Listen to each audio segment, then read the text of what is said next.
Vamos lá. Olha só, eu selecionei para a gente hoje falar um pouquinho mais profundamente do procedimento de coleta e falar um pouquinho mais de coloração, porque até então eu mostrei as lâminas para vocês, eu mostrei as imagens de lâminas, mas em nenhum momento eu cheguei a comentar sobre os corantes que a gente usa no exame de Papa Nicolau, tá bom? Então, outra coisa, não esqueçam de fechar aí os. Deixa eu fechar os áudios de. Não, fecha os áudios de vocês, que vocês podem perguntar quando precisarem, tá bom? Então, eu queria falar um pouquinho mais do corante e um pouquinho mais da coleta ginecológica, tá bom? Aqui só o nosso planinho de aula resumido. E eu queria lembrar vocês os materiais que a gente vai utilizar no procedimento de coleta, tá? Deixa só chegar o slide aqui, o meu talento.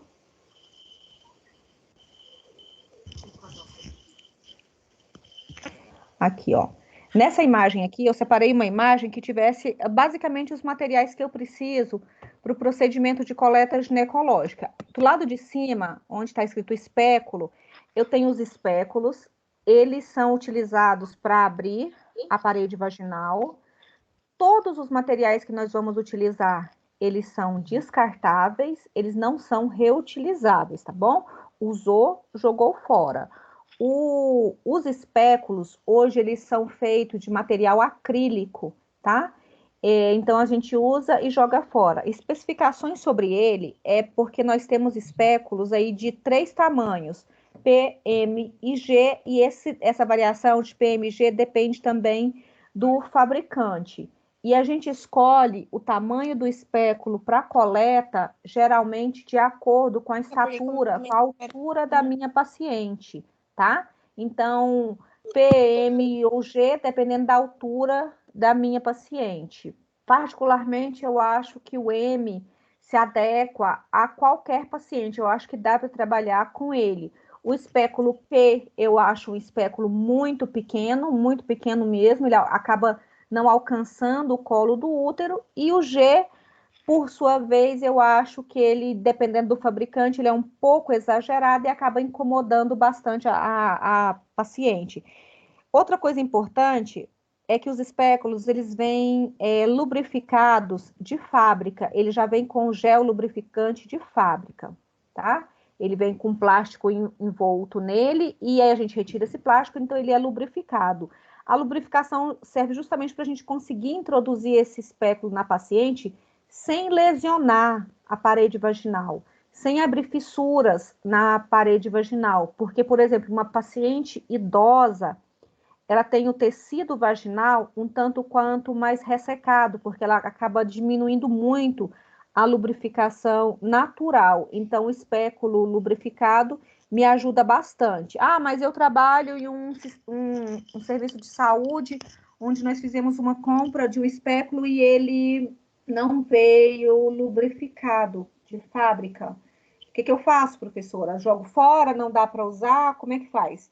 Dá para usar. Nós temos a opção de usar como lubrificante o gel, aquele à base de água, o mesmo que a gente usa para ultrassom, gel apenas se for à base de água, porque se for óleo, ele acaba interferindo.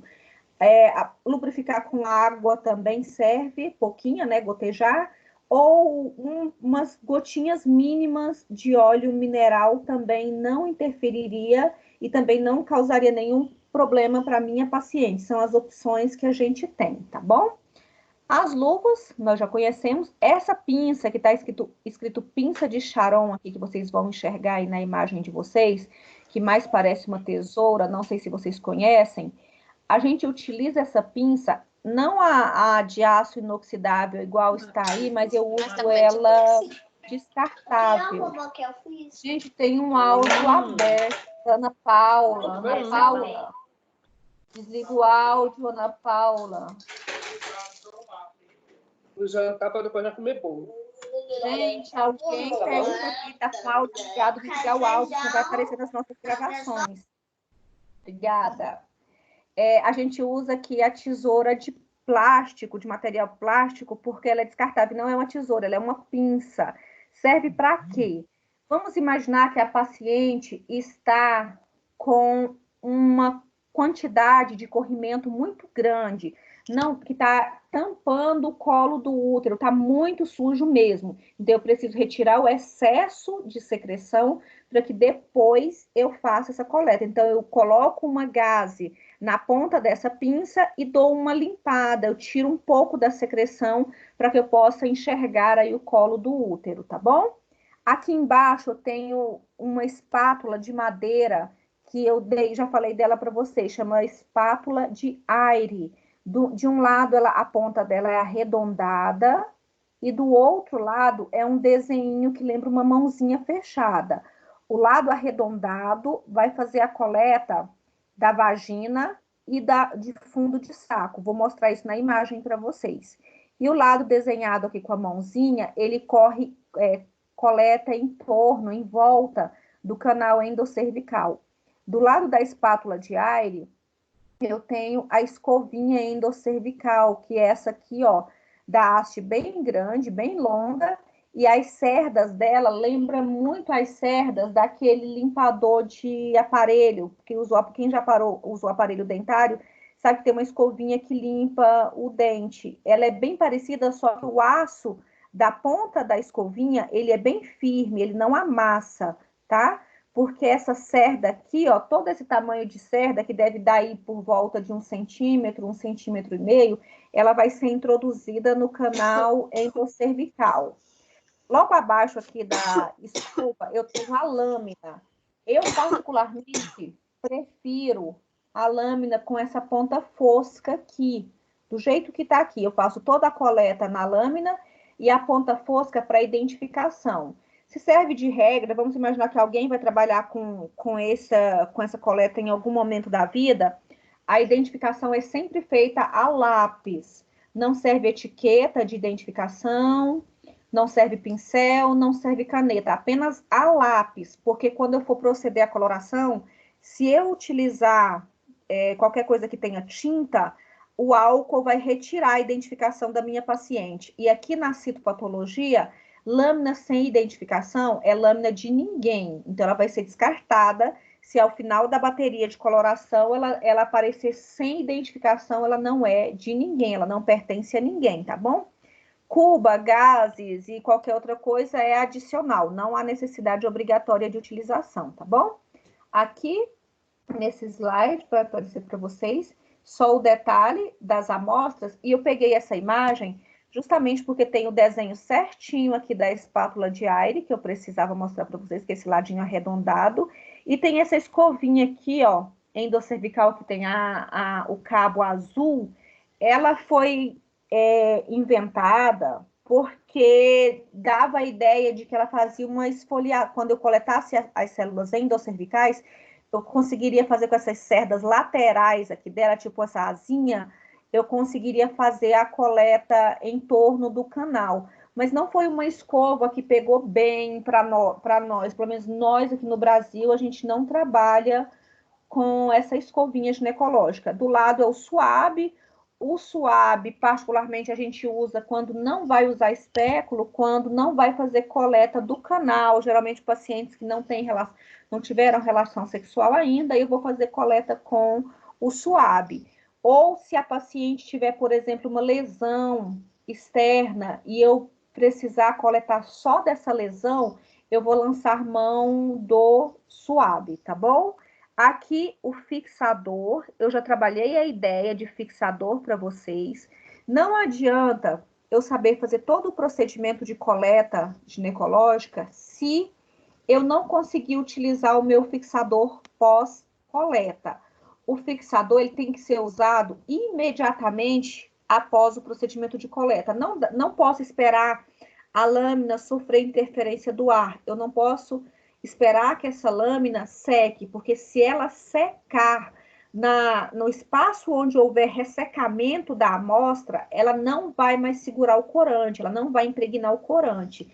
Não impregnando o corante, infelizmente, aquela parte da lâmina, ou parcialmente ou totalmente, ela fica prejudicada para análise.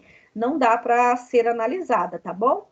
E o fixador que a gente usa, a base dele vai ser sempre um álcool forte, um álcool 95, um álcool 96%. Hoje ele já vem preparados de spray para a gente, com outros fixadores, tipo glicerol, tipo que faz uma camada de proteção em cima dessa lâmina, ou mesmo alguma composição de formol, apenas para fixar a minha amostra. Qual que é o objetivo de eu utilizar o fixador numa lâmina citológica?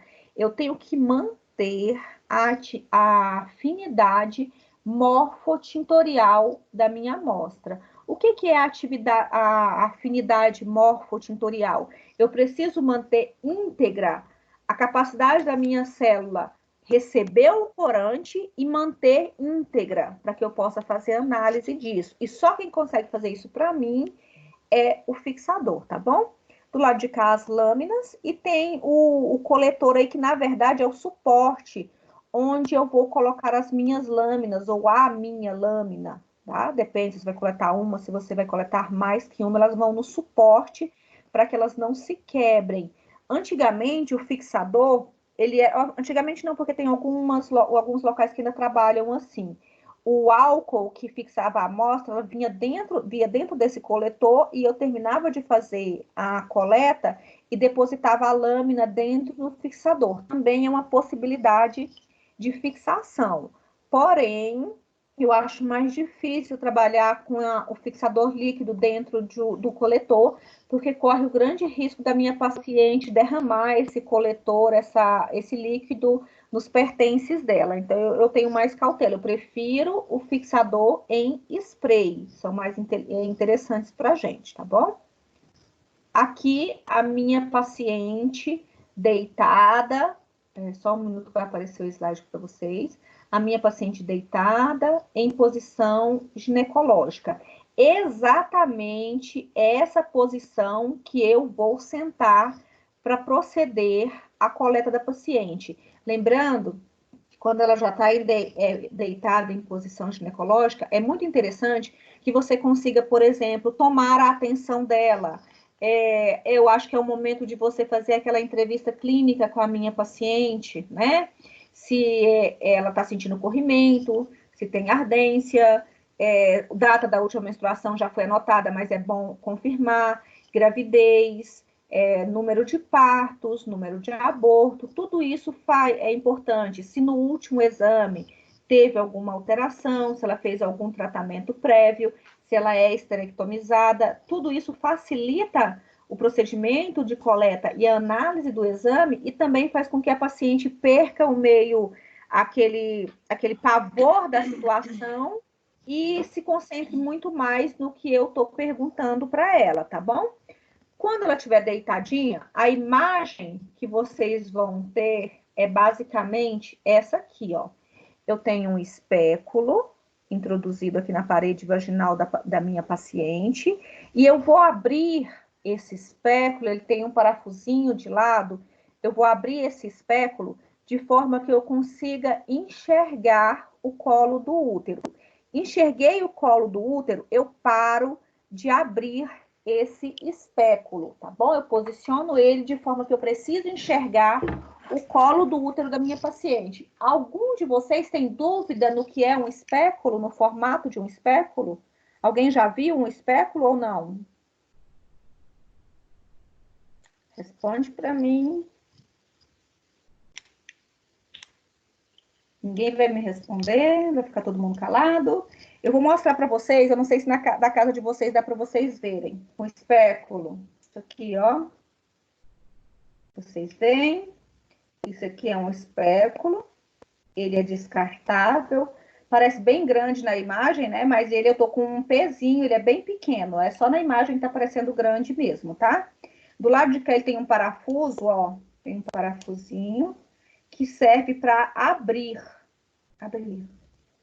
E eu vou abrir até o ponto que eu enxergar o colo do útero da minha paciente. Enxerguei o colo do útero, eu já posso fazer o procedimento de coleta, tá? Do lado contrário aqui, ó. Vocês vão ver que eu consigo fazer o procedimento de coleta. Terminando o procedimento de coleta, eu vou fechar esse espéculo aqui no parafusinho, eu vou fechar ele.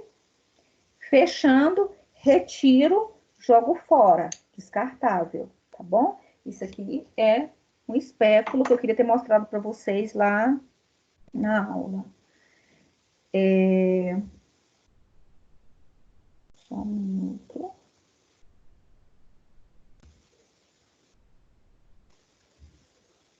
Então, voltamos aqui para nossa imagem. Então, eu tenho um espéculo, ele está aberto, tá? E eu vou fazer o meu procedimento de coleta. Vou iniciar o meu procedimento de coleta. Aqui. Deixa eu ver se eu tenho uma outra sequência. Vou pegar essa imagem aqui primeiro, ó. Essa outra. Essa. As regiões que eu preciso coletar. Existe uma regra para que a coleta seja considerada ideal, bem feita, bem elaborada, que eu consiga fazer a coleta que eu chamo coleta tríplice. O que é a coleta tríplice? Quando eu consigo fazer a coleta do canal vaginal, fundo de saco e canal endocervical. Aqui na minha imagem, ó, em vermelhinho, na letra D, no vermelhinho mais escuro, seria o canal vaginal. Tá cortado aqui, mas daqui para fora, daqui para a setinha para baixo, canal vaginal. Essas lateraisinhas, onde tá coletando, na imagem C, dá para ver direitinho, imagem C. Esse ladinho onde está coletando e do outro lado, fundo de saco, tá bom? E lá dentro, endocervical, onde eu tenho aqui a minha escovinha.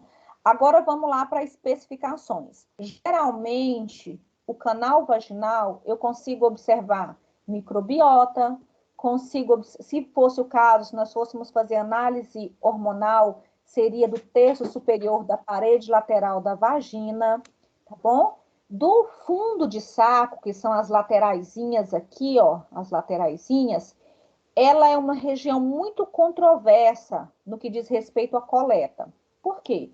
Alguns especialistas falam, nossa, aqui tem uma quantidade de célula muito boa. Outros vão falar assim, olha, a quantidade de células é boa, mas são células que, por vezes, vêm para a gente envelhecidas, vem muita microbiota, vem muito depósito, fica muita coisa armazenada, que é um cantinho, fica armazenada.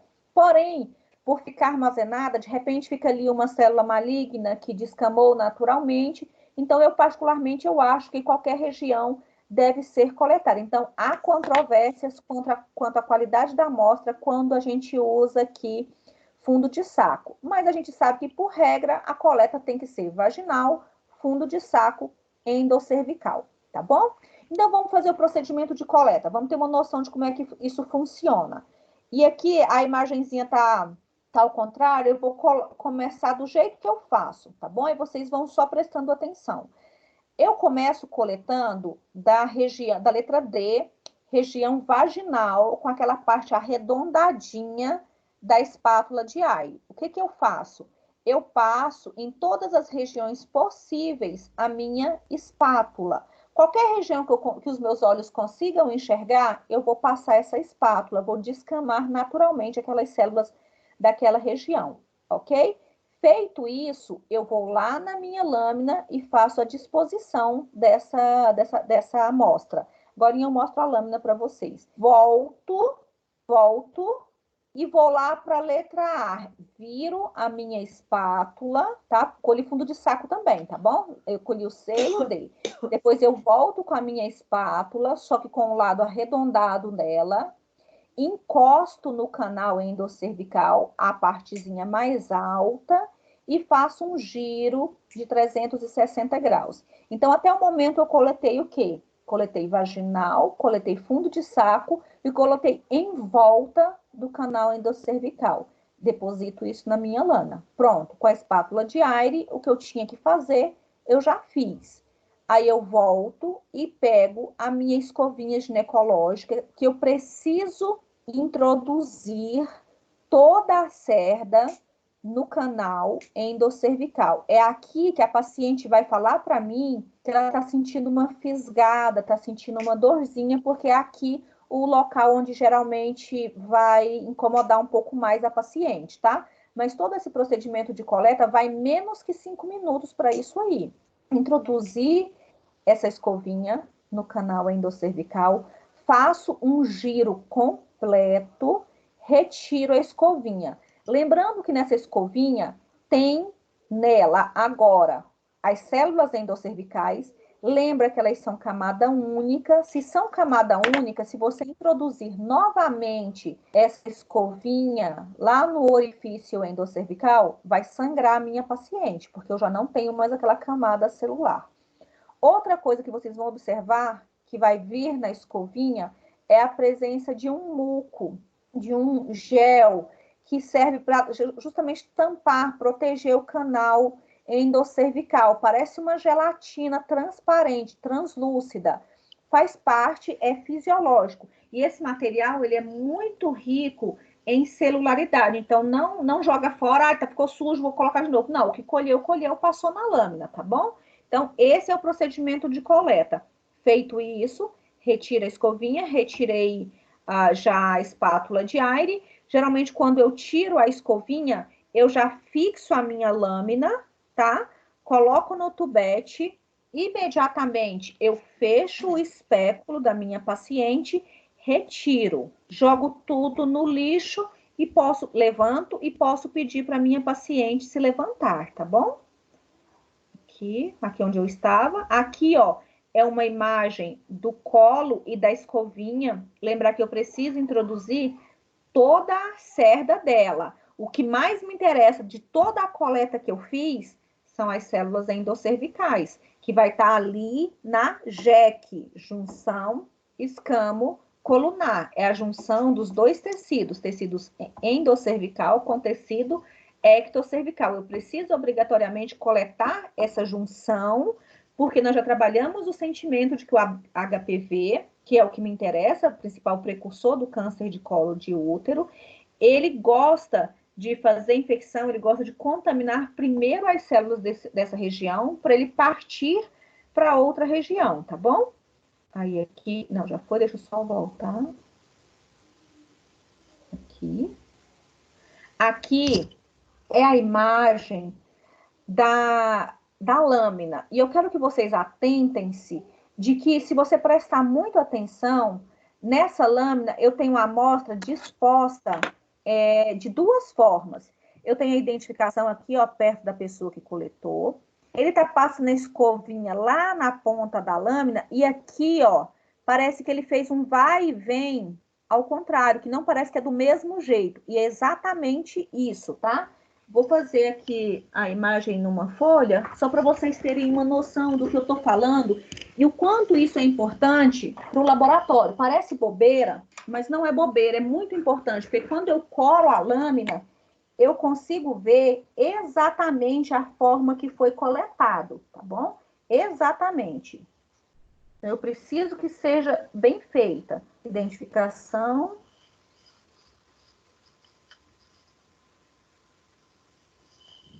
Vou mostrar para vocês.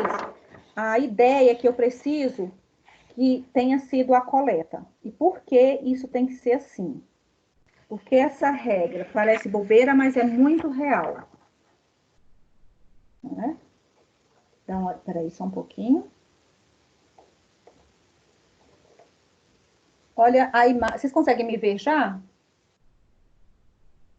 sei se vocês conseguem me ver. Não. Não, agora apareceu. Aqui é a ideia de uma lâmina. Eu tenho aqui, ó, a identificação da minha paciente. Nessa parte aqui, que eu fiz assim, ó, para cima e para baixo, para cima e para baixo, foi o que eu coletei com a espátula do canal vaginal e em volta da endocérvice. Vagina, endocérvice, fundo de saco tá aqui, ó. Desse lado de cá, ó, desse lado de cá, eu tenho a escovinha. E a dimensão de um e outro é diferente. Eu tenho muito mais espaço guardado para endocérvice do que para ectocérvice, que está do lado de cá. Aqui é ecto e aqui é endo. Nossa, mas por que essa divisão? Por que um você gasta mais espaço da lâmina do que o outro? Porque as células endoscervicais são muito mais importantes para mim, porque é ali que eu tenho a precursão do câncer, é ali que eu tenho o início da infecção pelo HPV. Então, eu vou gastar muito mais espaço da minha lâmina coletando endoscervical do que ectocervical. Professora, eu posso, então, se eu tiver dificuldade lá, eu posso fazer uma lâmina para endoscervical e uma lâmina para ectocervical? Sim, você pode, é um direito seu. Se você for a pessoa que coleta, você vai ser feliz fazendo isso. Se você for a pessoa que analisa, talvez você não seja tão feliz assim. Por quê? Porque a partir do momento que eu tenho duas lâminas, eu tenho duas lâminas para serem avaliadas e duas lâminas para serem coradas. Dá a ideia de que o serviço vai ficar melhor, quando na verdade eu vou ter muito mais dificuldade, porque eu tenho duas coisas de cada paciente. Imagina se você faz 100 lâminas num dia, que é a quantidade de lâminas que nós conseguimos trabalhar mais ou menos aí num dia. Em 100, 150 lâminas, a gente consegue fazer leitura em um dia. Então, se imagine que vocês vão fazer coleta duplicada, cada paciente duas lâminas. Então, quer dizer que possivelmente vai ter duas lâminas para análise. Não é interessante. Então, eu particularmente gosto de uma lâmina só para cada paciente, tá bom? Então, eu faço essa disposição, que é diferente, o desenho é diferente para a coleta. E quando eu terminar de fazer a coloração da minha lâmina, simplesmente eu vou conseguir enxergar perfeitamente a divisão de ecto para endocervical. Por isso a importância de coletar dessa forma. Outra forma de coleta que eu já recebi, que eu achei bem diferentona, daquelas assim que me assustou muito, foi uma regionalzinha daqui de perto de Anápolis, encaminhava o material para a gente, e a equipe de coleta usou a frente da lâmina para coletar parte da amostra, virou a lâmina e coletou no verso. Então, ela fez para mim frente e verso. Quando a gente pegou a lâmina para a amostra, eu fiquei ali me perguntando qual que era o sentido da coisa, porque eu consigo corar, até aí tudo bem, mas eu não vou conseguir fazer a avaliação, porque a lâmina é transparente, a luz do microscópio vai atravessar, e não tem como fazer análise. Então, essas ideias aí, pelo amor de Deus, ideias inteligentes são desnecessárias, tá bom? Vamos ficar no básico mesmo. Tendo coletado, identificado a lápis, nada de caneta, nada de diferente do lápis, grafite. Professora, eu estou trabalhando em um laboratório, aqui a gente faz o procedimento e a lâmina que chegou para a gente, não tem ponta fosca, ela é totalmente lisa. Então, vocês vão precisar de um material que se chama ponta de diamante, tá? Não é diamante, na verdade só se for bruto, é um metal, e esse metal vai conseguir riscar o vidro. Também já ajuda na identificação, mas qualquer outra coisa não vai dar certo. Porque diferente das colorações que a gente aprendeu até agora, coloração de grã, que o corante ia na lâmina, né? Aqui é a lâmina quem vai no corante, tá bom? Então, não dá para usar outro tipo de identificação, porque a gente vai perder a identificação no momento aí da coloração dessa lâmina, tá bom? A fixação tá aí, bonitinha, com um fixador em spray. A distância entre a mão que vai fixar e a lâmina também é muito importante, porque quando a gente vai fazer essa aula prática, eu vejo vocês praticamente borrifando em cima da lâmina. Se você fizer isso, ou você cria fantasmas na imagem, no sentido de falsificar resultados, ou você derruba todas as células que estão ali em cima. Então, a fixação é de uma variação de distância entre 20 e 30 centímetros. Quanto eu devo fixar? Toda a superfície da lâmina, 100% da superfície da lâmina, tá bom? Não pode ficar um único espaço sem fixação. Eu costumo dizer que a gente vai fixar, colocar spray até a lâmina gotejar todinha. Quando ela estiver gotejando, aí já tá bom, eu já posso colocar essa lâmina no veículozinho de transporte, que é o tubete plástico, tem de papel também, só que o de papel, se a paciente amassar a caixinha de papelão, ela pode colar em cima da lâmina, porque está úmido. Então, se colar, vai dificultar a análise e pode até inviabilizar a minha amostra. Então, essas caixinhas de papelão, particularmente, eu não gosto, não. Mas elas existem para serem utilizadas, tá bom? Aqui, ó, não sei se, eu acho que eu não mostrei essa imagem lá na nossa sala de aula. Esse aqui é um colo de uma paciente que está muito bonito, inclusive, porque não tem nenhuma alteração visível, né? Eu digo visível porque nem tudo é visível aos nossos olhos, tá bom? Nem tudo. Às vezes tá bonito, mas pode não estar saudável. Então, eu tenho aqui um colo de útero com as paredes abertas da vagina aqui com o espéculo, tá? O canal endocervical muito bem mostrado aqui. Ele tá em formato de corte. Se ele está em formato de corte, vamos lembrar das nossas aulas, eu tenho certeza absoluta que essa paciente já gestou aqui no interior desse útero, porque quando é uma paciente nulípara que não gestou ainda, o furinho aqui, o canal endocervical, é em formato de furinho de agulha, não é assim, é em formato de corte, tá bom? Esse é um colo bem bonito, bem limpinho, mas não quer dizer que esteja saudável. Bom, aqui, ó, mostrando para vocês a escovinha ginecológica totalmente introduzida no canal endocervical. Do lado de cá, embaixo, deixa eu mostrar para vocês. Vocês veem um tecido um pouco enrugado aqui embaixo, ó. Eu acho que vocês conseguem ver. Eu estou apontando aqui com o meu mouse para vocês um tecido enrugado. Pode estar em cima também, depende da posição de quem tirou essa foto. Por vezes, escutem e guardem essa informação. Não é informação de prova, é informação de vida, tá? Por vezes, algumas pacientes já fizeram muitos partos normais ou anormais, né? Com muito esforço. Isso vai fazer com que o assoalho aí, que segura a bexiga da minha paciente, fique um tanto quanto frouxo. Que quando essa paciente deitar na posição ginecológica, ela consiga exteriorizar a bexiga. Isso é possível, tá? Possível, já vi várias vezes. Então, tem que ter muita cautela. Então, seria muito interessante, antes do procedimento de coleta, essa paciente esvaziar a bexiga, porque nem sempre eu vou saber quem é a paciente que vulgarmente fala que tem a bexiga baixa ou a bexiga caída. É fato, a bexiga exterioriza, tá? A partir do canal vaginal. E às vezes a gente tem que virar o espéculo de forma que esse espéculo consiga sustentar a bexiga, ela sustenta a bexiga para que eu possa proceder à coleta, tá? Isso é bastante comum em pacientes com a idade mais avançada, que tiveram aí um número considerável de partos com muito esforço, os partos normais ou anormais, tá bom? Então, isso é possível. E outra coisa interessante é que essa bexiga, quando ela exterioriza, ela pode estar com lesões, tá?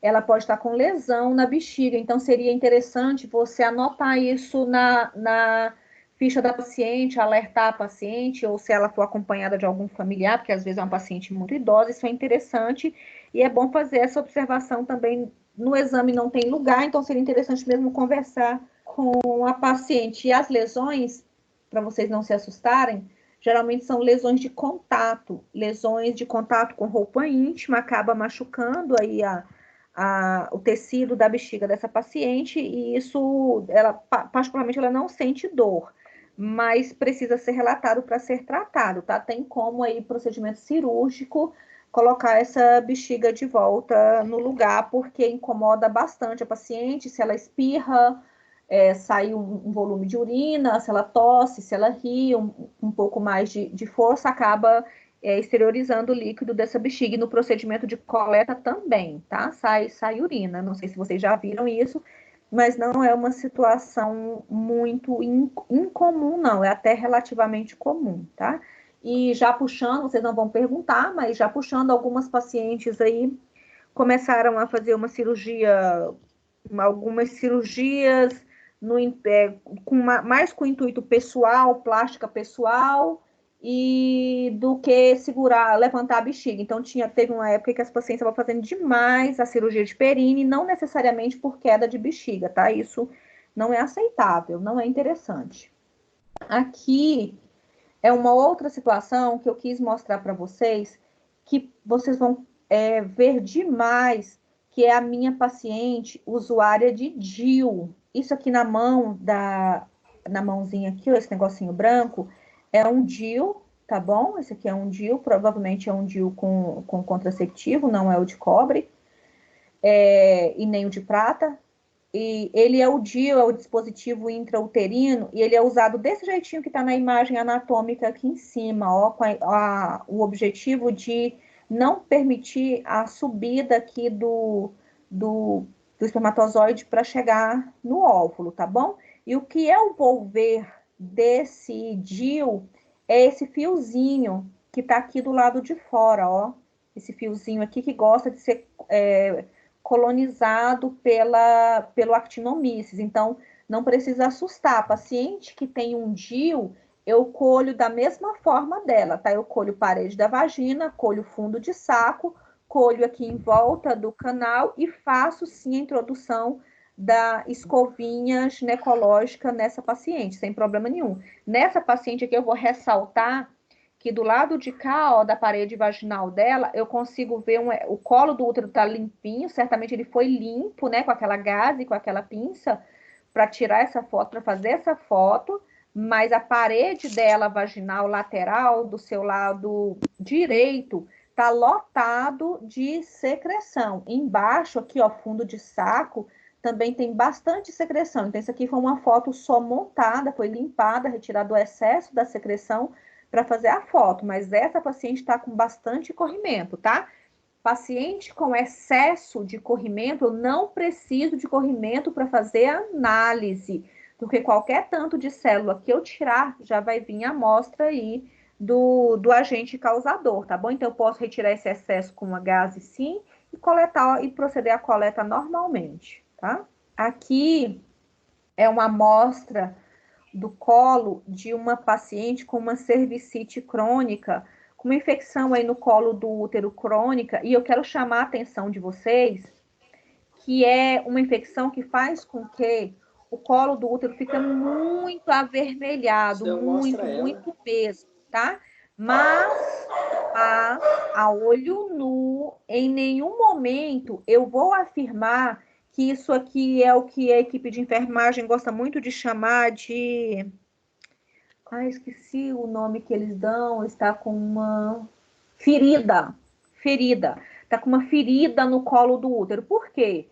Porque algumas pacientes, em função do ciclo hormonal, pode exteriorizar o tecido endoscervical e ele ficar todo na ectocervice, mas isso é fisiológico, é hormonal. A gente olha para aquele tecido, dá a impressão que está sangrando. Ele está exposto, mas não está sangrando, é em função hormonal, chama ectopia. E pode, lógico que pode ser em função de uma lesão também, lesão de alto grau, pode ser um HPV, mas qualquer confirmação apenas na presença do exame. Sem exame, a gente não vai falar nada. Eu vejo muita paciente que vai fazer procedimento de coleta e não volta mais a determinados estabelecimentos porque as pessoas falam demais e falam antes da hora. Por exemplo, a paciente está lá deitada e você abre o bocão e fala, nossa, tem uma ferida aqui no colo do seu útero. Tudo bem, se confirmar, né? Você falou, mas estava certo. Mas e se no exame não vier confirmando a tal da ferida que você falou? Vai ficar feio para você, sem contar que você falou demais. Então, essa não é a nossa obrigação, tá bom? Então, tá aí o colinho de útero. Olha esse colo aqui e me dá a percepção de vocês desse colo. E não tem um neném nascendo aí, tá? Para começar a conversa. Alguém, por favor, me fala qual que é a ideia que você tem desse colo aqui.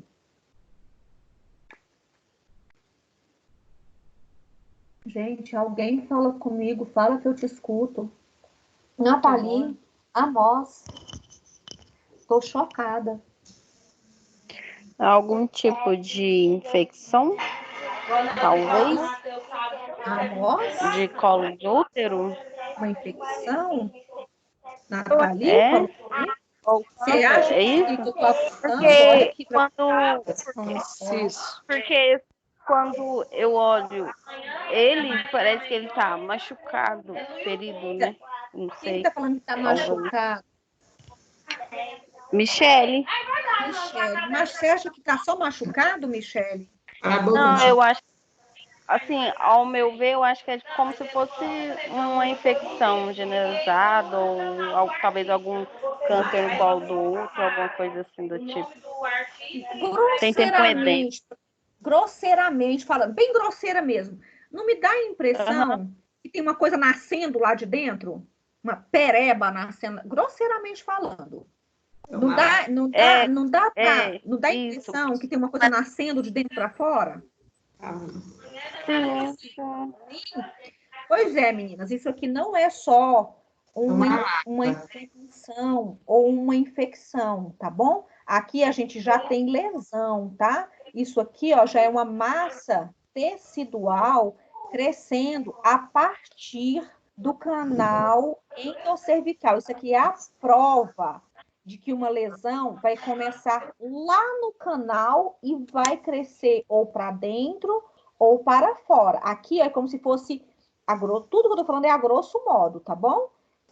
A grosso modo, me dá a impressão de que é uma verrugona, uma massa verrucosa crescendo de dentro para fora. E quando nós formos trabalhar HPV, eu vou falar para vocês que toda verruga é HPV. Não se assustem, mas é muito real, tá bom? Então, isso aqui já foge ao meu conhecimento.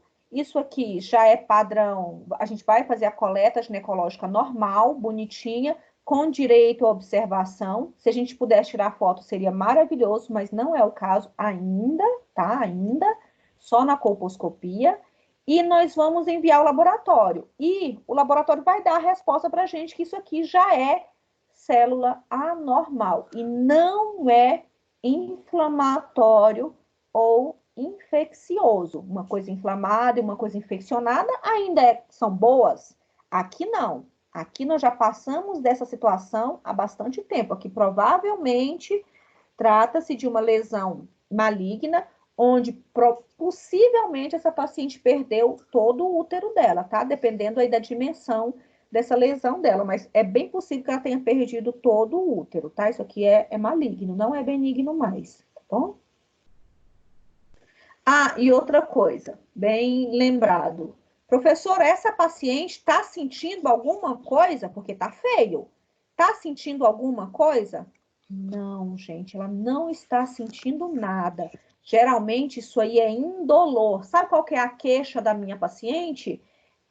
Às vezes ela sente que sangra durante o ato sexual ou alguma dor durante o ato sexual, mas, num geral, ela não está reclamando de nada. Num geral, tá tranquilo, tá? Por isso, a necessidade da realização do exame anualmente, tá bom? Aqui, olha a cara desse colo. Foge todo o padrão de colo de útero bonitinho que a gente tinha, perdeu totalmente. Esse colo aqui já está embebido em ácido acético, tá embebido porque quando a gente vai fotografar um colo na colposcopia, para que eu veja a área lesionada, é preciso colocar ácido acético, que é aquele vinagre que a gente tem em casa, só que em concentração própria para exame, no colo do útero. O que, que vai acontecer? Quando eu coloco ácido acético lá naquelas células, se elas forem células alteradas com processo inflamatório, com processo maligno, elas vão ficar esbranquiçadas. Igual quando a gente molha muito a mão e os dedos ficam todos enrugados, vai ficar daquele jeito, como se tivesse jogado água oxigenada e fervido ali aquela região. Isso vai facilitar com que o médico consiga coletar a biópsia, por exemplo. Por quê? O médico não colhe biópsia porque ele acha que tá alterado. Ele tem que ver. Então, a forma dele ver é fazendo essa clarificação com ácido acético. No caso dessa paciente aqui, a extensão já está bem grande da alteração e ainda tem regiões que são hemorrágicas, tá? Posso estar muito equivocada, mas aqui também não é uma situação de um processo inflamatório ou mesmo infeccioso, aqui já é uma lesão, tá bom? Já é partindo aí para câncer. Quanto tempo demorou para chegar aqui, que essa paciente não sentiu? Ela não sentiu, gente, só se for o sangramento, uma pequena dorzinha mesmo. Demorou bastante tempo, dependendo da imunidade aí da minha paciente. Bom, Lá, maligno. Olha esse colo aqui, que maravilha! Já jantamos hoje? Não, né? Tá cedo? Tá cedo, não jantamos ainda. Olha, isso aqui fica para sobremesa, tá? Aspecto aí de leite condensado. Vamos forçar a amizade. Professora de Deus, quando o trem tá desse jeito, tá nesse nível, com essa quantidade de secreção, o que que eu faço? Eu pego essa secreção e passo na lâmina para você ser feliz? Se você colocar esse monte de secreção na minha lâmina, eu não vou ser feliz, porque a secreção vai tampar a superfície das células, eu não vou conseguir fazer visualização celular. Então, eu preciso que você retire esse excesso de secreção com aquela gase. Você pode, inclusive, embeber ela em soro fisiológico para te ajudar. Retira aqui um pouco da secreção e só depois de retirar a secreção que você vai fazer o procedimento de coleta, tá bom? Isso aqui possivelmente é uma secreção de Gardnerella vaginalis, mas lembrando que eu só vou fechar o meu diagnóstico na presença aí do exame. Olho não é nada, não é ninguém, é só uma suposição, tá bom? E esse colo, apesar da quantidade de secreção, ele tá bem mais bonito do que aqueles anteriores, porque aqui é só secreção. Onde for secreção, é tratável, não precisa fazer biópsia, não precisa fazer colposcopia, tratável, tá bom? Olha esse colo aqui, ou melhor, vocês conseguem, peraí só um minuto que vai chegar o próximo, aí.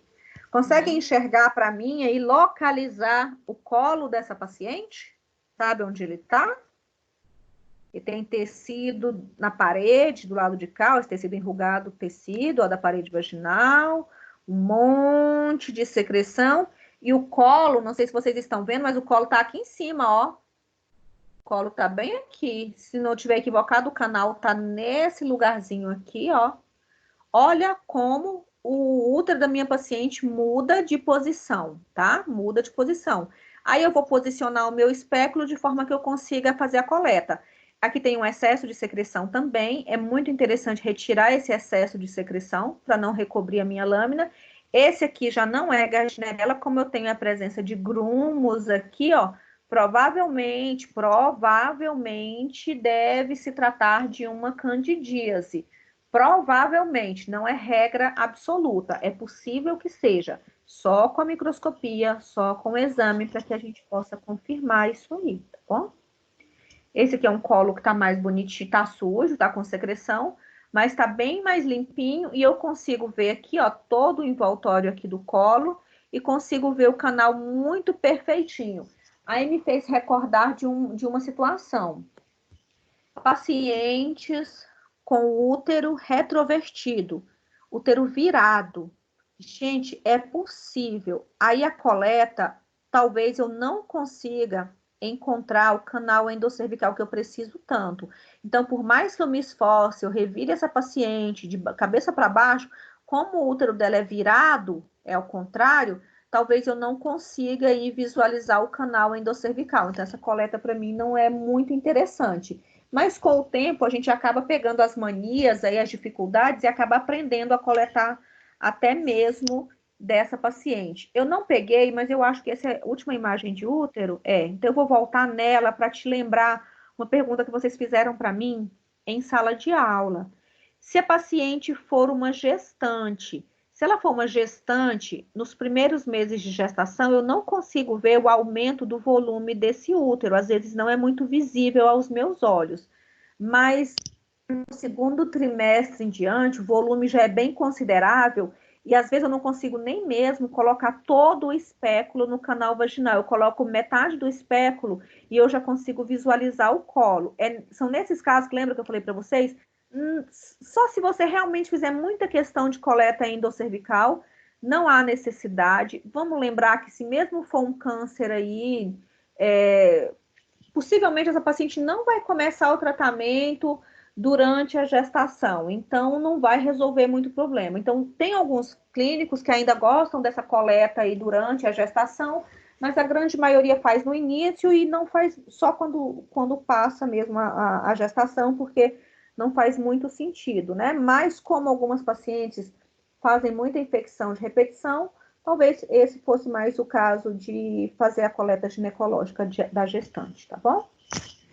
Aqui, as regiões que anatomicamente falando, eu tenho um corte, onde eu tenho a vagina, canal endocervical e o útero logo aqui em cima, né? Quando eu faço a coleta vaginal, o que que eu vou encontrar? Eu vou encontrar essa camadinha de células que está do lado de cá, ó, que são as células escamosas, profundas, intermediárias, superficiais, ok? Quando eu faço a coleta com a escovinha ginecológica, eu vou encontrar aquelas células em camada única, que são as células endocervicais, ou cúbica, ou glandular, tá?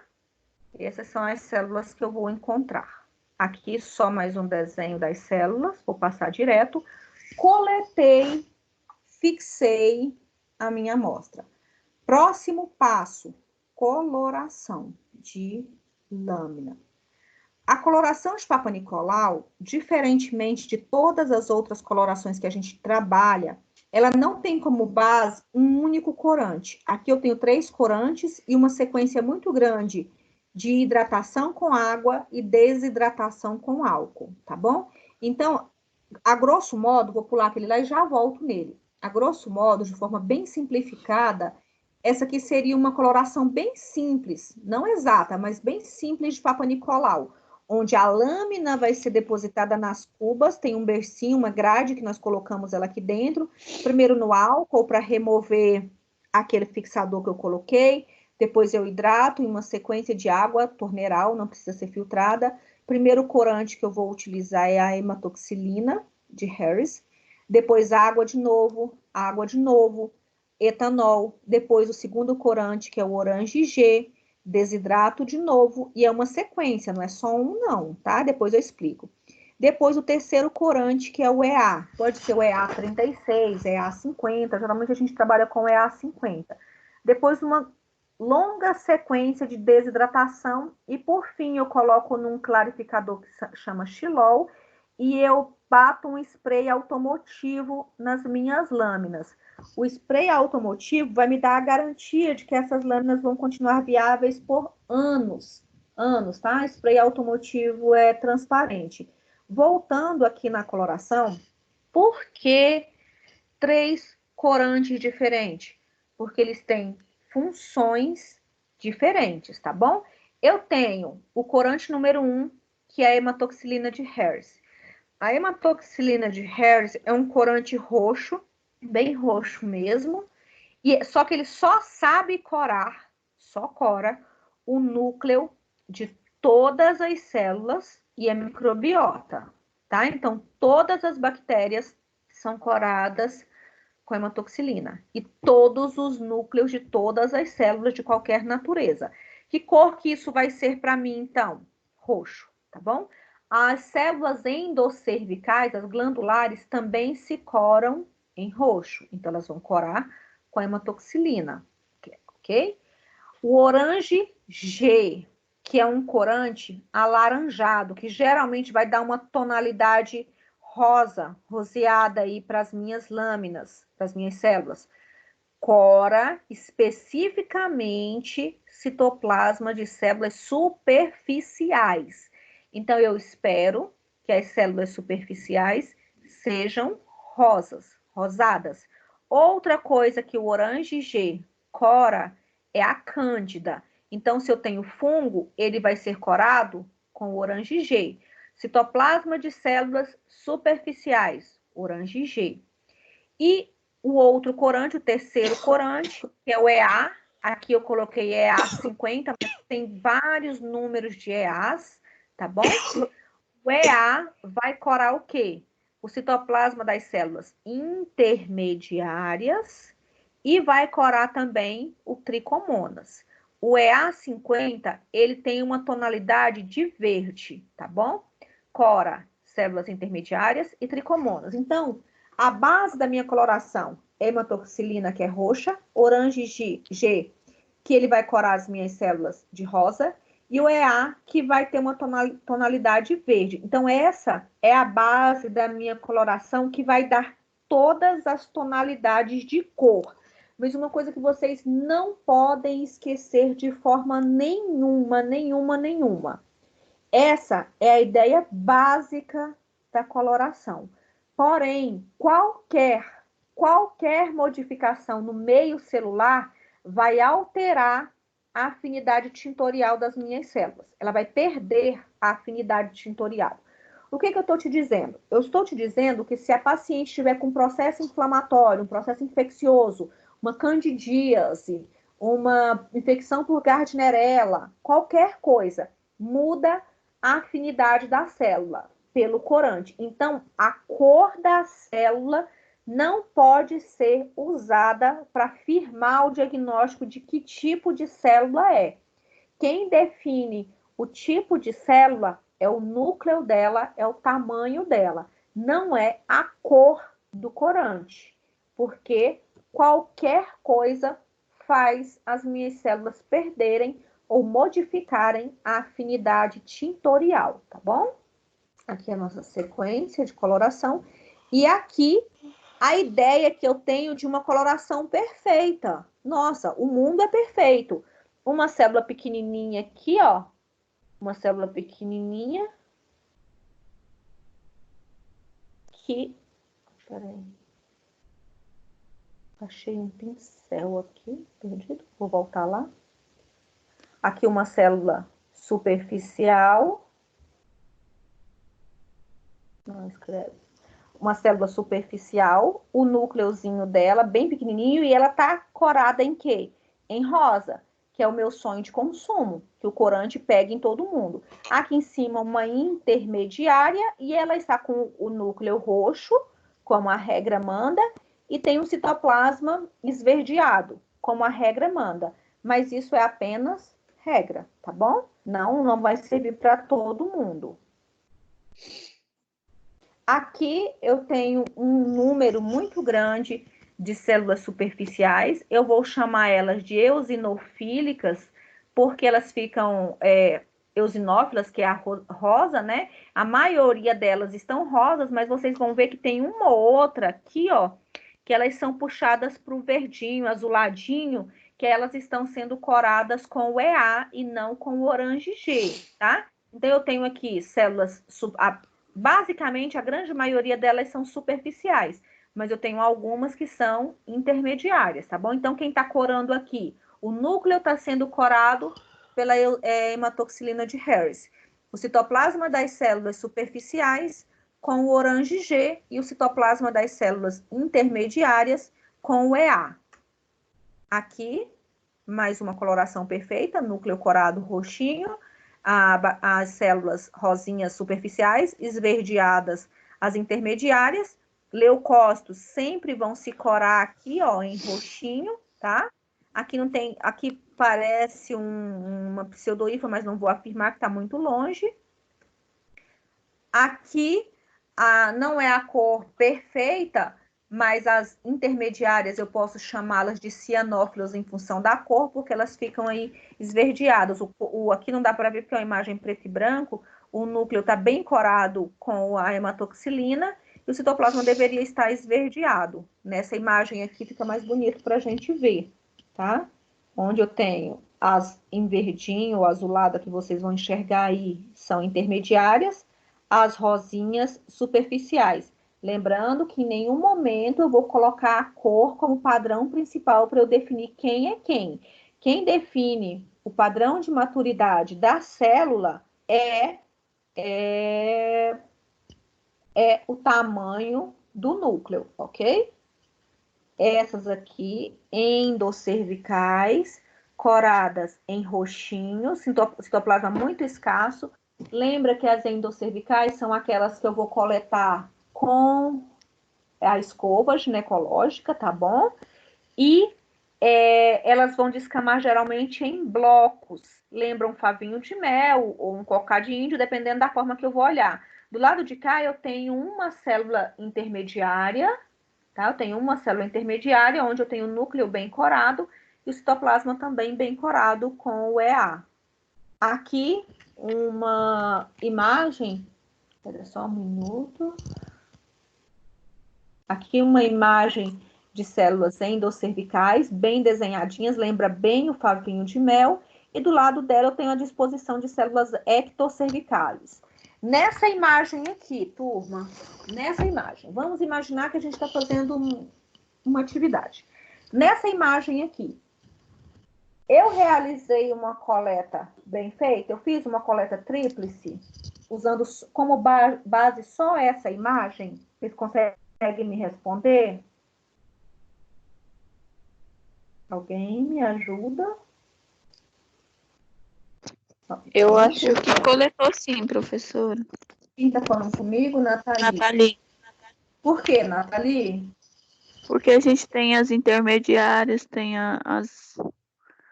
Esqueci o nome agora. Superficiais. E eu tenho endoscervicais, representadas Isso, essas na moto.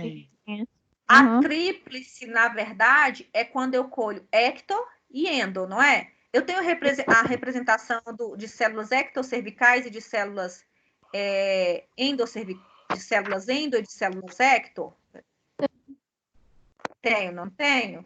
Então, se eu tenho, eu posso afirmar, então, que eu tenho uma coleta tríplice, uma coleta bem feita. Aqui, um outro grupinho de células endoscervicais, e do lado de cá eu tenho as ectocervicais. Confere? Coleta tríplice? Sim, coleta tríplice, tá bom? Nesse grupamentozinho aí também.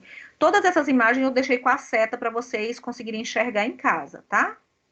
Aqui já não é, apesar de parecer aquelas mesmas que a gente estava vendo, vou voltar rapidamente. Olhem essas. Agora, olha essas. São parecidas, mas não estão agrupadas como aquelas lá. Aqui são as metaplásicas. Vocês lembram das células metaplásicas? Nós falamos dela no comecinho do curso? No comecinho da disciplina, nós falamos de células metaplásicas. São boas ou ruins? Né? Vem da onde? Elas vêm para repor as que foram agredidas. Exatamente, são células endoscervicais transformadas em ectocervicais. São benignas, é proteção, é reparação de tecido, tá bom? São essas repuxadas aqui, elas querem ser iguais às ectocervicais. A vontade é muito grande, mas elas são só parecidas, tá?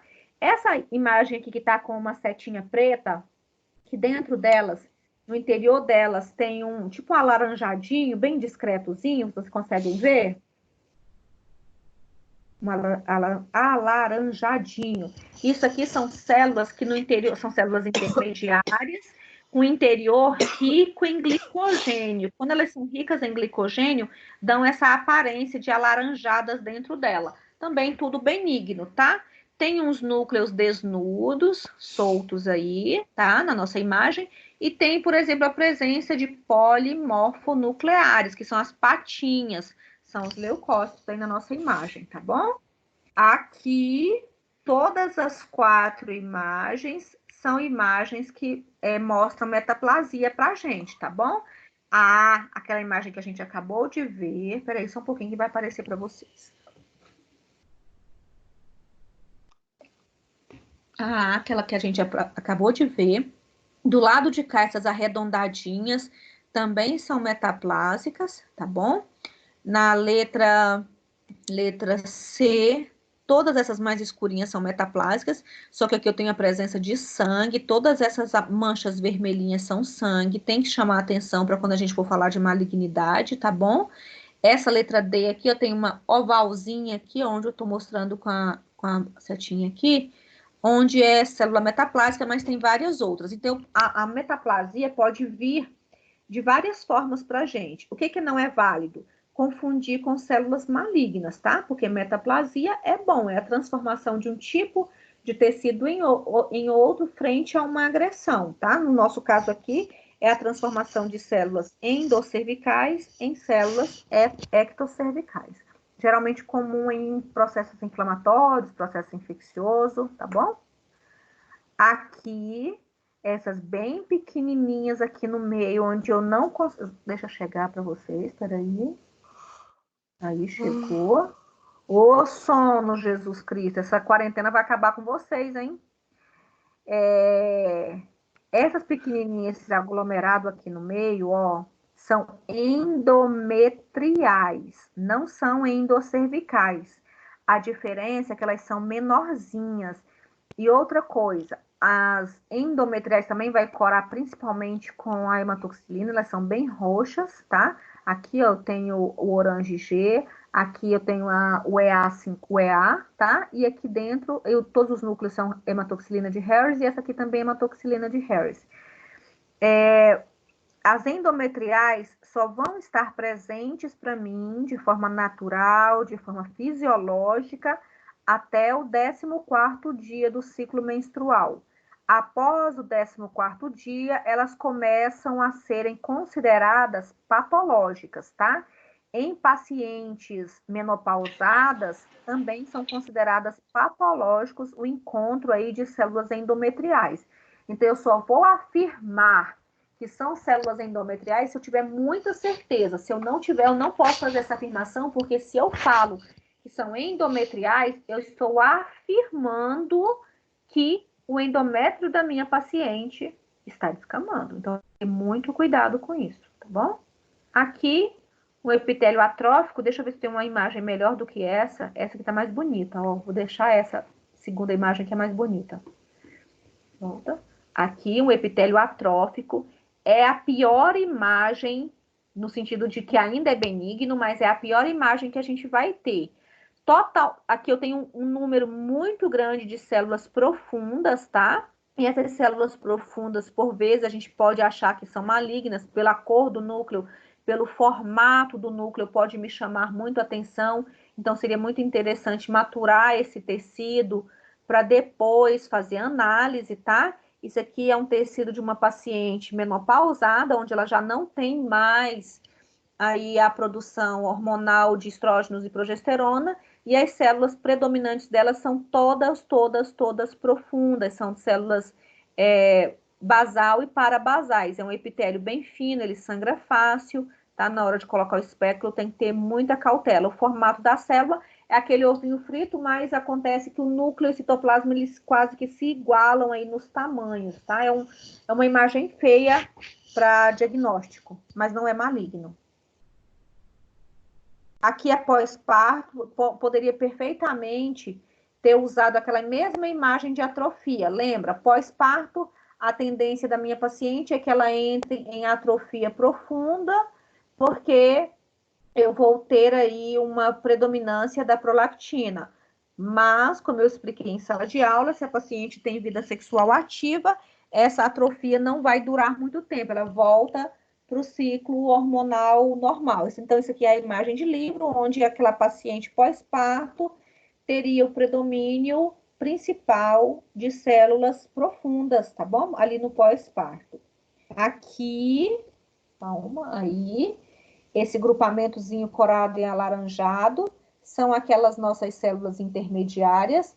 Não vamos nos esquecer que todas as células que são ricas em glicogênio, que ganham o nome de naviculares, originalmente elas são intermediárias, ok? Então, a célula intermediária, rica em glicogênio, quando ela ganhar aquele formato de casco de navio, eu vou chamar ela de navicular.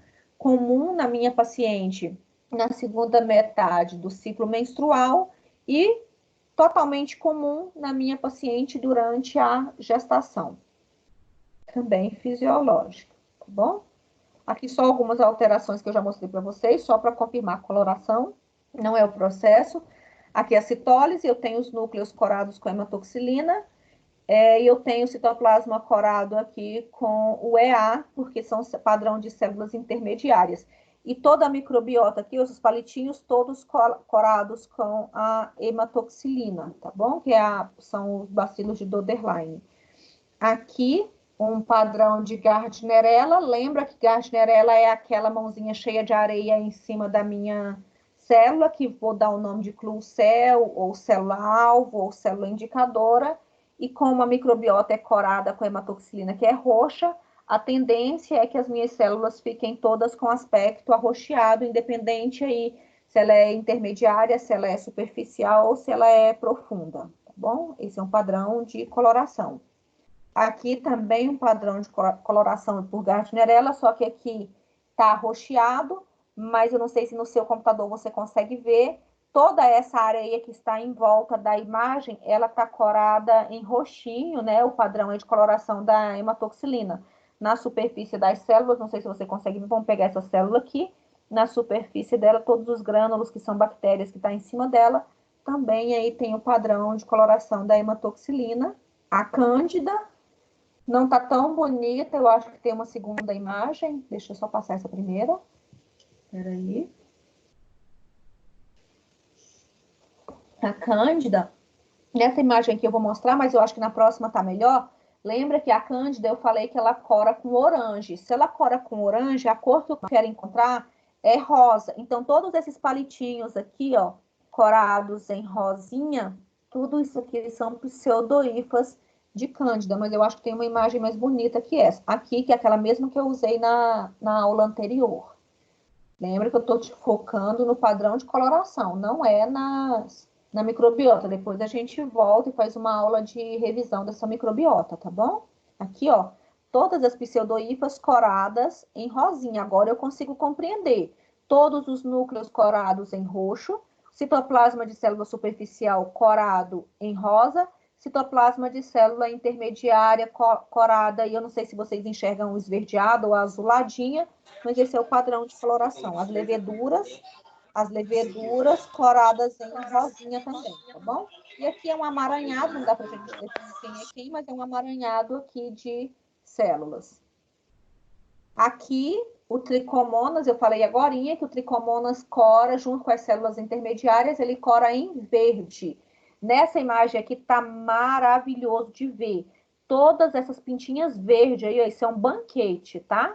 Em volta aqui, ó, todas essas pintinhas verdes, essas sombras verdes que parece resto de citoplasma, tudo isso é tricomonas. Dá até para me afirmar para vocês, usando essa imagem, nessa eu consigo, que ele tem um formato piriforme, né, formatinho de pera, com um núcleozinho fora do meio, então ele é excêntrico e pálido, porque não é bem coradinho. Então, tudo isso que vocês estão vendo aí, ó, é um montão de tricomonas que vai se corar com o EA esverdeado ou azulado, aí dependendo da sua intensidade de entendimento de cor. Eu vejo esverdeado, mas aí vai de cada um, tá bom? Aqui, mais tricomonas, mas aqui parece mais vida real, lá era livro, aqui é vida real, tá bom? A setinha em rosa, roxo, rosa, a setinha aqui é um tricomonas, tá? Não, deixa eu ver se eu enxergo algum outro tricomonas em algum outro lugar, não tô vendo. E essa outra seta em preto tá mostrando para mim uma célula intermediária com um alinho bem discreto perinuclear, a célula rosa, que é a superficial, com um alinho também bem discreto perinuclear, que lembra que eu falei que isso é um sinal inflamatório, fala muito a favor do tricomonas, tá aí o tricomonas encontradinho na minha imagem, tá bom? Actinomyces, bactéria é microbiota, então vai corar com a hematoxilina de Harris, roxo, esse amaranhado aí que está debaixo da seta aí bem grandão, todo ele vai corar em roxo. Ah, as hemácias, eu não coloquei nenhum padrão de coloração para hemácia, mas a hemácia geralmente vai corar em vermelhinho, em rosa, então ele vai ser corada com o orange G, tá bom? Aqui, ó, bastante, uma imagem com muito actinomyces, né? Bastante actinomyces, que é a bactéria lá da minha paciente usuária do DIL. Todos essas sujeirinhas aí são amaranhados de bactéria, né? Comprovando que a microbiota sempre vai ser corada aí com a hematoxilina, tá bom? Aqui o herpes, né? O herpes vírus também, os núcleos totalmente corados aí com a hematoxilina de Harris. Aqui é a célula gigante, multinucleada, né? Aspecto de vidro fosco, característico aí da infecção pelo herpes vírus, também usando o padrão. Aqui também, ó, mais uma imagem de coloração de um paciente contaminado com herpes. Aqui em cima eu tenho uma célula superficial corada em rosinha, as demais intermediárias usando, não fugiu o padrão de coloração, nenhuma dessas imagens que eu mostrei aí para vocês, tá bom? O HPV a gente não trabalhou ainda, mas só por curiosidade, quando eu vejo HPV, eu vejo uma célula e a principal alteração dela é como se tivesse um buraco do citoplasma. Nas nossas próximas aulas a gente vai falar bastante de HPV, nunca mais vamos nos esquecer dele.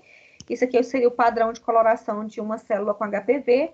E aqui, ó, só para vocês terem uma noção, uma célula, e parece que está faltando parte do citoplasma. Isso é característico, né, da infecção por HPV, infecção inicial. Aqui mais uma célula faltando citoplasma. Eu tenho células binucleadas, isso é padrão HPV, mas eu vou deixar o HPV, lembra que nós vamos trabalhar o HPV sozinho, para vocês compreenderem ele sozinho, porque ele requer um cuidado especial para ele, tá bom?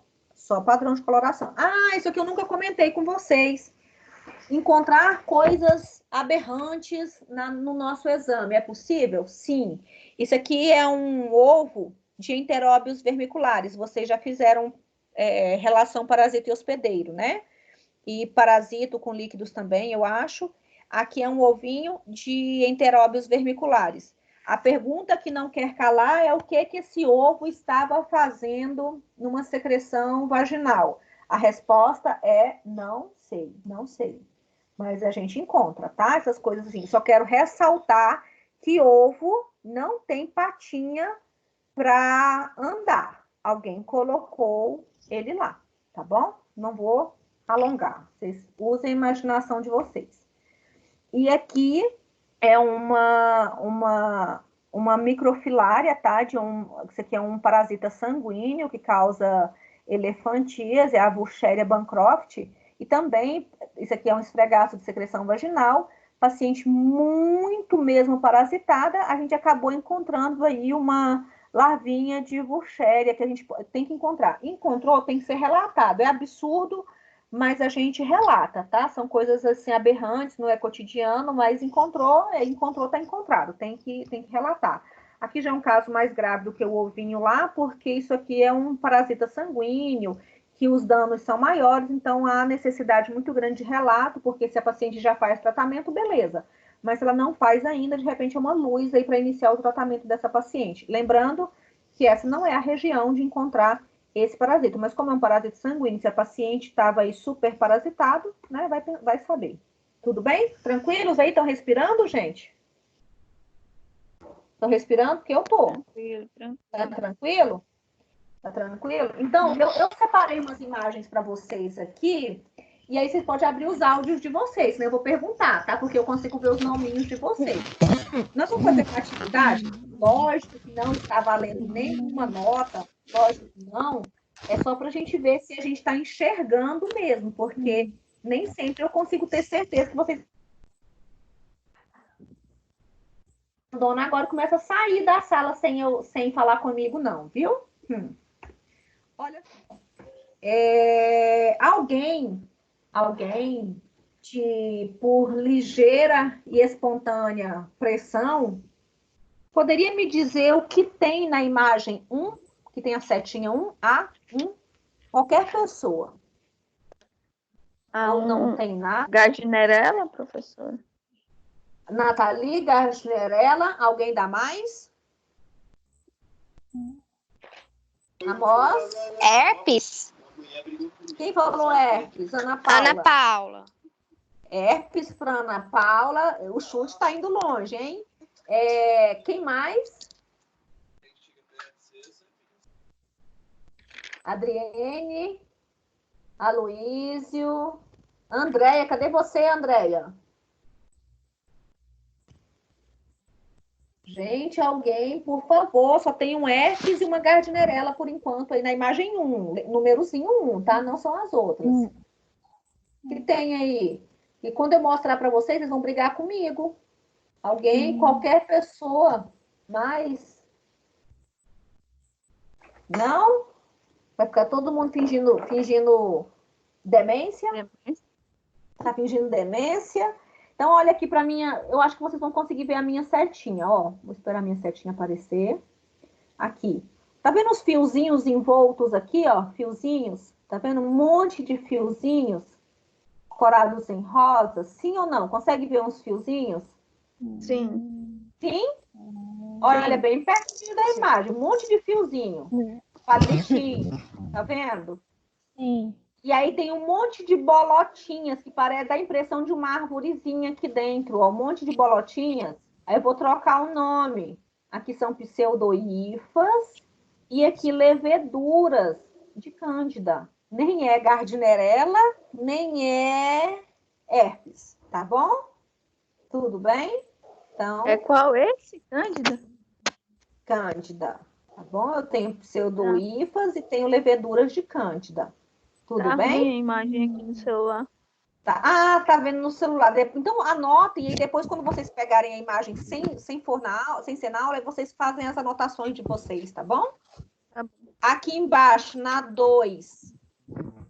Na 2, alguém pode me dizer o que é? Eu vou deixar a seta, inclusive, em cima do que eu quero que você enxergue. Aí Fica tem bem sangue, fácil. né?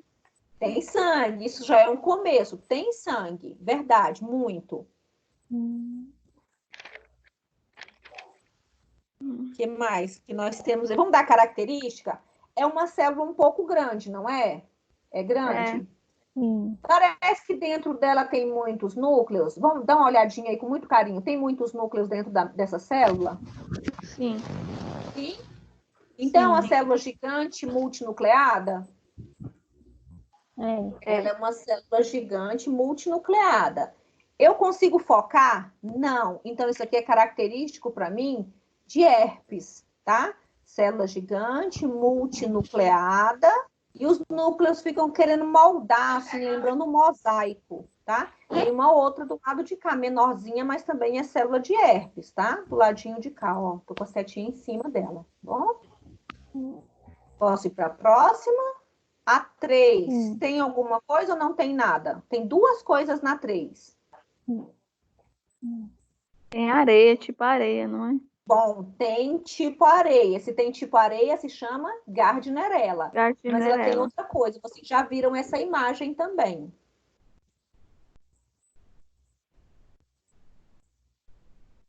É bem ruim. A célula tem... Não dá pra ver direito aqui, não. A Gardnerella tá certinho, mas aqui em cima, ó, perto dessa célulazinha do canto, eu tenho 2 tricomoninhas aqui, ó, bem pálidozinhos, mas eu tenho 2 tricomonas. Com muito carinho, depois vocês vão nessas imagens de novo e revejam, tá? 4, tem alguma coisa ou não tem nada? 4, tem alguma coisa ou não tem nada? De tanto ouvir a voz do Amós, do Elismar. No 4 é células superficiais, né? Não? Isso sim, beleza. Mas tem parasita aí ou não? Desculpa, tem alguma coisa a mais aí ou não? O Não. Amós é tímido nesses assuntos aí, professor. Não, Amós, eu não vou perguntar o seu CPF hoje ainda não, nem o número do cartão, só isso aqui. Aí, boa noite.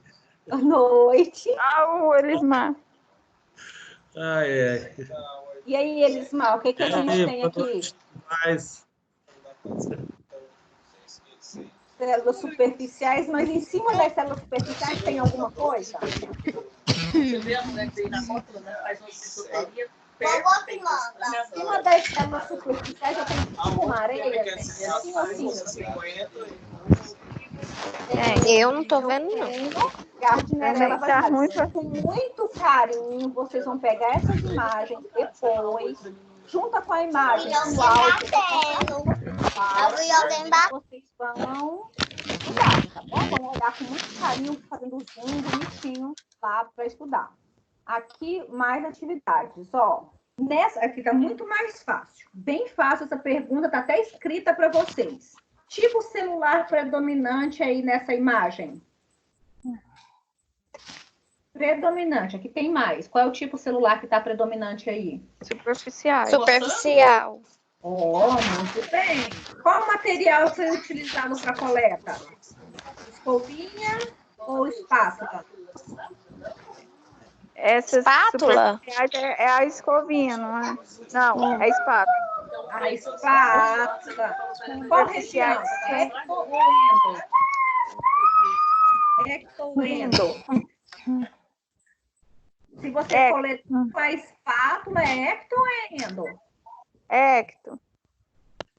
Então vamos confirmar. Tipo celular predominante. Superficial. Material que foi utilizado, espátula de Espátula. Aires. Região ectocervical. Confere? Confere. Isso. Acho que a gente está ficando quase bom nisso. Com o tempo a gente vai ficar ótimo. Imagem 2. Tipo celular predominante.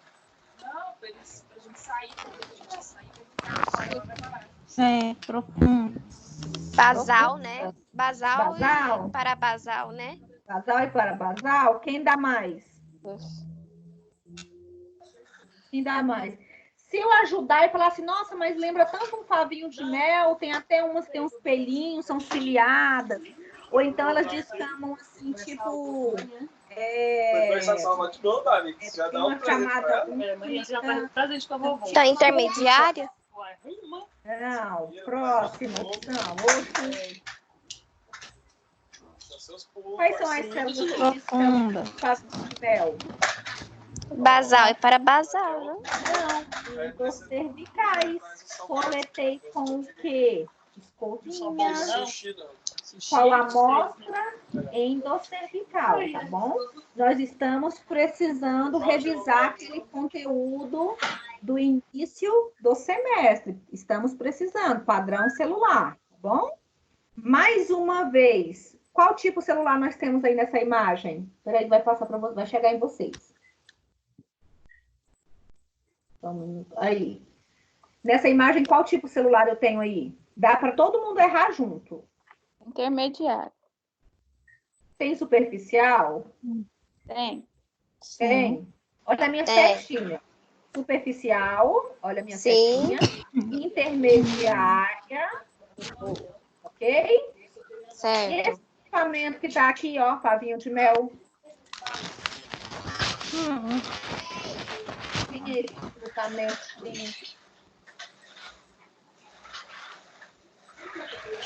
Acabei de enrolar. Vamos lá. Endocervicais. Professora, Oi. não tá dando para ouvir a senhora direito, não. Tem alguém com áudio ruim demais aí. Gente, então faz assim, todo mundo fecha os áudios que eu respondo para vocês. Fica mais fácil. Senão na gravação vai ficar muito ruim para vocês compreenderem, tá bom? Ok. Então vamos lá. Eu tenho aqui, nessa imagem, eu tenho células superficiais, tenho as intermediárias, e aqui no cantinho, ó, esse pavinho, esse aglomeradozinho mais escuro, que parece que eles descamaram todas juntas, são as endocervicais, que saíram lá do canal endocervical. Para coletar essas aqui, coloridinhas, eu utilizei a espátula de Aire.